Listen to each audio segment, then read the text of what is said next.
It starts from the top down. Coach Reed presents us with a challenge every Monday or every Tuesday, and from there we go about our work week accordingly. And it's been that way since I've been here. And every single week is a new challenge. And this week we got to match the physicality that Vrabel brings with every single defense that he has, kind of the mentality that he played with. And then on top of that, we got to take care of the football. And on the other side of the ball, we know that they got a tough, hard-nosed running game, and we got to stop one of the best running backs that's ever played the game. Travis, Jody's down. We don't know exactly what's going to happen, but just your impressions of Jordan Franks, the practice squad tight end, since Man, it's fun to see him progress. We have a great locker room. Coach Melvin's got us all fired up every single day, playing with our inner 10-year-old, as he likes to say, and get out there on the grass every day. And it's just seeing Jordan build every single week. His attention to detail is awesome, man, and that's what you want to see out of a teammate, out of somebody in the building. Is they want to keep learning and want to keep getting better. And sure enough, he's been doing an absolute unbelievable job getting the defense ready, as well as keep inclining as a player himself. What are you seeing from the growth of the receivers so far? Well, they were all very established before they got here. We're talking about Juju and MVS. Obviously, Nicole has been a guy that we know we can just get the ball in his hands, but even his routes have progressed just with reps. With more reps you get with 1-5. Patrick Mahomes he's special for a reason because he makes guys around him better. And the more reps that he gets with you, the more communication that he has with you, the better off we are as a team because we're on the same page and stuff. So I think you'll slowly see everybody keep rising to the occasion and keep kind of emerging in this offense.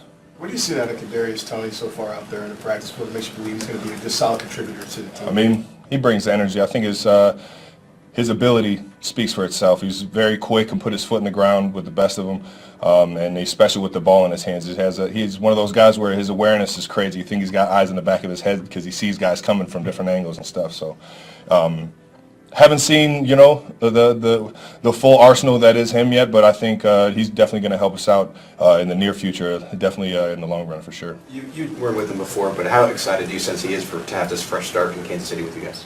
You just see that he's excited to play football. He's excited to be in the building, and I think I'm not sure what it was anywhere else, but I know that right now he's been an awesome teammate and he's been constantly trying to learn.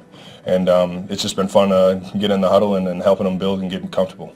Travis, just with how different the receivers are as compared to last year, do you see defenses still trying to adjust to what you guys are doing? Yeah, well, 100%. I think the element of surprise or the element of something new, you can't really scheme it up, and I think that's definitely helped us out, as well as Pat playing his tail off and understanding where to go to the ball, even more so than he was the years prior. He just keeps getting better every single week. So it's just, I think defenses are still trying to figure out exactly how we're using all these pieces, knowing that we got a bunch of new pieces, and I think that's helping us definitely. Just on the same question, what does it mean about the tight end room to be able to be part of the unexpected stuff for other teams' defenses? You guys are involved in the offense, but the tight end specifically, you guys have a lot of options. And what does it say about your room and Andy Reid's trust in you guys? I'm a little biased, man. I think the tight end room has got more of an advantage than any other position on the field, just because of our size and our ability, and especially the guys that we got in that room. So definitely a little biased when it comes to getting excited about us getting involved, but I think we can keep growing, and then sure enough, I think Blake Bell's on the horizon here, so we get all four of us back in there. Just to follow up on what you said earlier, is there a certain enjoyment to not knowing exactly what the defense is going to? It seemed like last year it got to where it was pretty typical. No, it was still It was still exciting. It was still fun. I think I get excited for a new game plan more than anything. How are we going to attack these guys? How can I get excited? How can I visualize how I'm going to attack my opponent all week long and all the various outcomes that could come on any single play or any given play? And it's just that's what you get fired up for. That's what fuels my excitement for every Sunday or every game day, is that ability to get excited for the plays, not just for me, but for everybody on the field, man. Travis, I know throughout the season, man, last year, you got a lot of jam coverage and everything, but you kind of found a way out of it. But this year, just as you get extended into the years, how do you feel you've just been able to just maintain your body throughout the season? It seems like you've been doing a really good job of that this year. Just how have you been able to do that? I've been very fortunate, man. Been very fortunate to be as healthy as I've been over the course of my career. There's a game where you can get put in some tough situations, and I've been fortunate to be able to put this pads on for the amount of time that I have been out there. And with that comes a lot of, preparation, and comes a lot of work with the trainers in this building. My guy Alex Casel, and there's so many, people that or so many things, so many variables that go into that. It's hard to just pinpoint one, man. I just been very fortunate and always trying to, go to work to make sure I'm ready for any situation. Travis, the 49ers game was another game where you guys fell behind early by double digits, came back and won big. The game started with a pick, and you guys got down 10-0, and the 49ers can be a good defensive team, and that building is starting to get loud. How does none of that get you guys out of your comfort zone? Well, we know we can put points up fast, and that's the biggest thing. We know what we're capable of, and I think that kind of it helps you gauge what's possible and what's not. And then on top of that, you can't let doubt seep in at any point in the game. As soon as you let doubt seep in, you might as well throw the white flag or call it quits. You just got to have the mentality of keep fighting and keep finding ways. And we got full trust in our defense to be able to keep us in games, and I'm sure they got full trust in us to be able to put up points no matter how many we need, man. Last one, Sam. I don't think we've asked you about your podcast yet. I just wondered how that came about and just how you're enjoying it.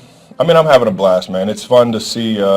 It's fun to just do something with my brother weekly, and I think he's said it a few times how it's been good to just have that set amount of time to be able to just sit down and chat, knowing that everybody gets caught in the routines of work and kind of get distance a little from their family if they're grinding, or it can happen. So it's just been cool to hang out with him and just talk about just about everything out there, man. That guy, he's a funny dude, man. Travis Kelce, Xavier Worthy, Razy Rice, and DeAndre Hopkins. These names have ignited a firestorm of intrigue behind the Kansas City Chiefs' turbulent 2025 season. But it's Travis Kelce's emotional revelation that has truly shaken the world of football. The superstar tight end, celebrated for his fiery leadership and relentless play, has finally opened up about the real reason he stepped back from the Chiefs, a reason that no one saw coming. For 2 long seasons, frustration simmered behind closed doors at Arrowhead Stadium. The source? Wide receivers coach Connor Embry, whose coaching style left the young receiving corps feeling lost and unsupported. As the team's offense sputtered and the playoffs slipped out of reach, players like rookie sensation Xavier Worthy and rising star Razy Rice found themselves searching for help that Embry wasn't giving. Instead, they turned to Kelce and the newly arrived veteran, DeAndre Hopkins, leaning on their experience and mentorship to develop their skills. Kelce, known not just for his catches but for his connection with teammates, took the responsibility to heart. He became a mentor and a coach in all but name, guiding Worthy and Rice through the toughest stretches of the season. But the emotional strain was immense. Week after week, Kelce watched as the team's potential was squandered by a fractured coaching setup, one he was powerless to fix. The weight of carrying not just the offense, but the growth of its future stars, became too much to bear. Now, with Embry gone and the Chiefs bracing for dramatic change, fans are desperate to know, will Kelce return to lead the next generation, or has the turmoil finally convinced him to walk away from the only NFL home he's ever known? The answer, for now, remains as elusive as the man himself.